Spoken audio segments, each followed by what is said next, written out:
Okay, the gearbox finally came in for the John Deere 60D mower deck.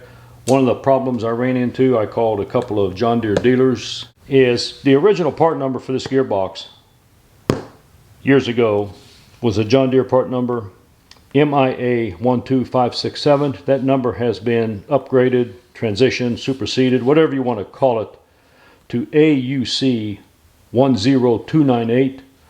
This is apparently the number they're using now, but when you punch in on Google gearbox for John Deere 60D mower deck, you'll often bring up both of these numbers. It'll usually have this number first and then maybe a backslash and then list the MIA number. So we're going to do an unboxing here and we're going to go ahead and mount it up. And if you have any questions, please ask them in the comment section. I'll do my best to get you an answer. Looked like it leaked a little oil. It is in a John Deere box, but we both know that don't mean anything. It obviously came without all the pulleys. I just hope it hasn't been dropped. Away. It's left-hand threads too, remember that. Looks like NGK for the seal. I'm not sure, that might be NOK. I'm not going to mess with that. No other markings. Got some paint marks on it. We won't worry about the flood level until we get it on. Okay, this is interesting. I had an old tape that was kind of wore in half on my old box, but this left half was good, and I still have it on my desk, and that was MIA 12567, and you can see now it's been replaced with AUC 10298. It's in the exact same place, the number and a barcode. I'm going to go ahead and put the pulleys on it inside. Okay, a half moon key, or it's called a Woodruff key also, is used, and it doesn't want to fit. There it goes. That's a very tight, really nice tight fit on that keyway cut. So, and this doesn't matter. Just remember we've got two 3mm hexes holding that on.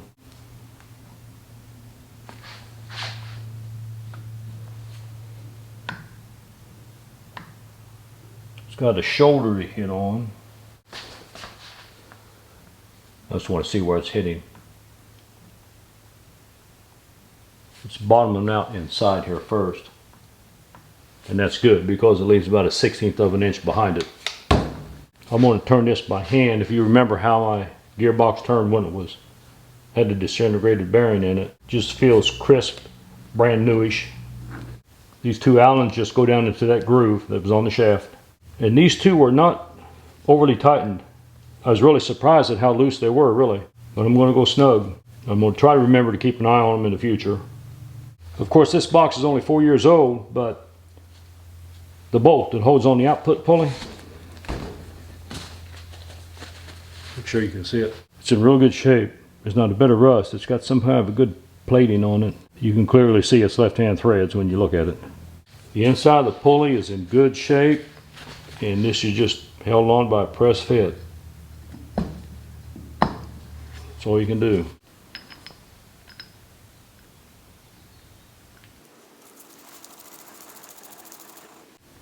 Here's what kind of clearance we can see between the pulley and the gearbox.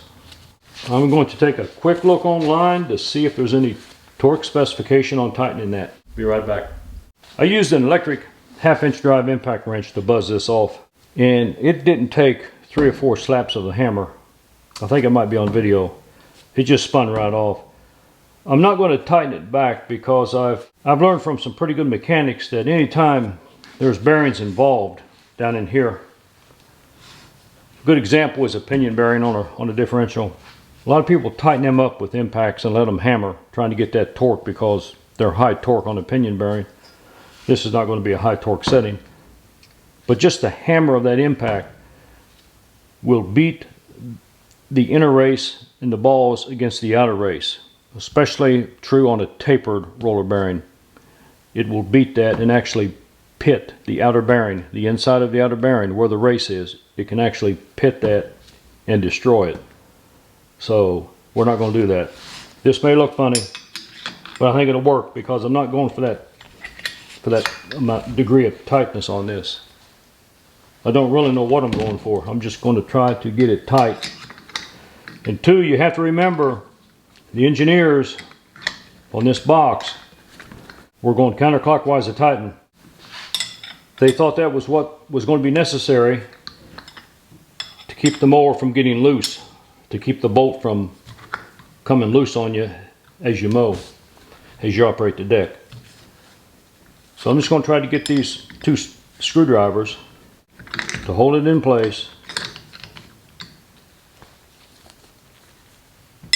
because it's relatively quick if I can get them to lock down the way I want them to.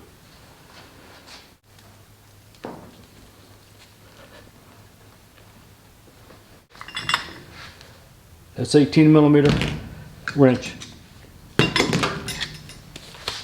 If it has a tendency to tighten as it runs, that'll never come off. It's going to be in good shape. Of course, a new box like this, once I get it on, I'm going to be keeping an eye on it.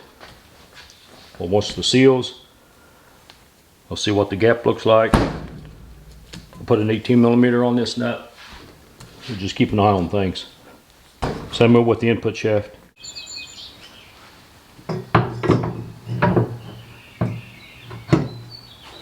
Pretty good looking bolts. Not a bit of rust on them.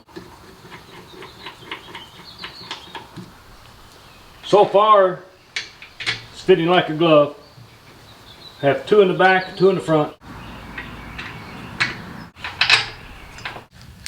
My son got me this 1/2-inch drive ratchet for Christmas. It's made by Wright Tools, made in USA. Got a really nice cushion rubber, really tough rubber grip on it. It is not quick release. Just pull off, but I'm okay with that. Seems well made. It's fitting like a glove. We're ready to tighten her up. These are 15mm, and they were pretty tight.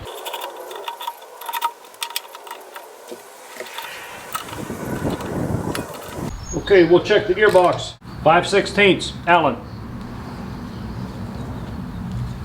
Or hex wrench.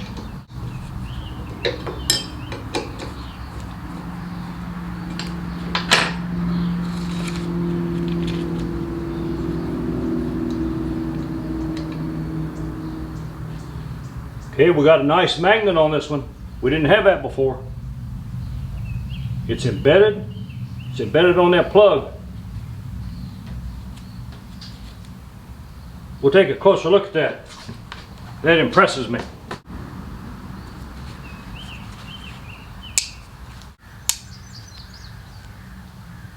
Be lucky.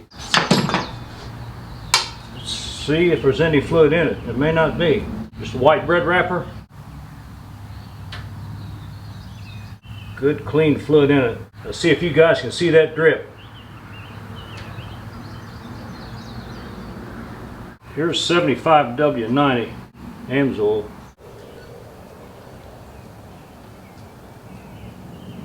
It's not exactly running off like water.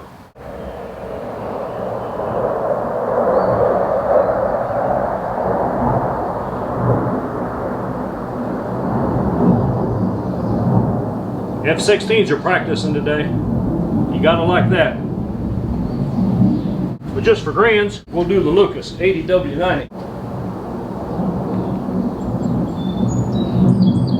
That's Lucas oil 80W90. Kind of like that too. It's all good. I looked at the temperature chart on the oil recommendation on John Deere gearboxes. 80W90 is preferred up to about 104 degrees ambient air temperature. Anything over that, they want you to go to 75 W140. Okay, the level's about 1/4 inch below the fill hole. Well, we can't have that, so we're going to go ahead and top it off with Lucas 80W90. Try to get her just almost where it's coming over. These boxes don't hold much.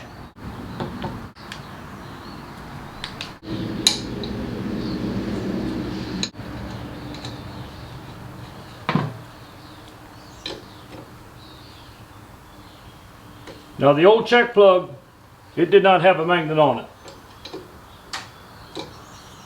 Wouldn't have made much difference. When it failed, it would have kind of swamped it anyway. Okay, on my deck, anytime I loosen the belt, it wants to just fall down on the outer pulleys. If they would stay, it'd be a piece of cake. I'm going to pull tension on this belt here, keeping the belt on your pulleys.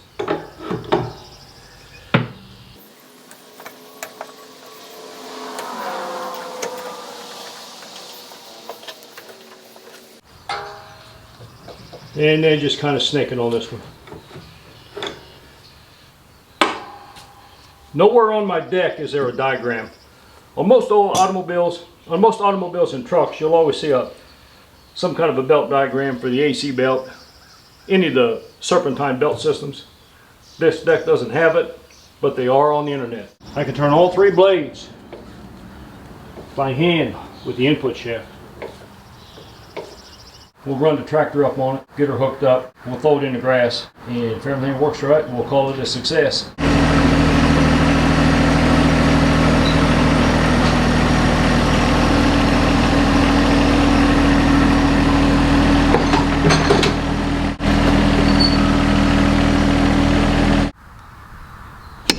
We had 6/10 of an inch of rain this morning, so I can't really put it to a good mowing test, but I'm just going to pull it ahead there and put the PTO on.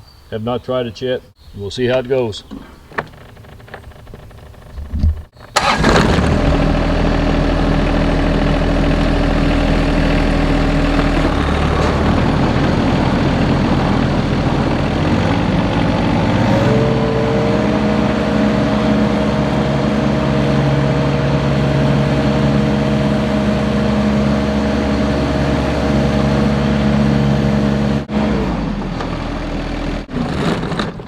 Well, only time will tell. Hey, if you guys have any questions, go ahead and ask them in the comment section. I'll do my best to get an answer to you. And I appreciate you watching, and I'd appreciate it if you would subscribe. So have a good one. Thanks again.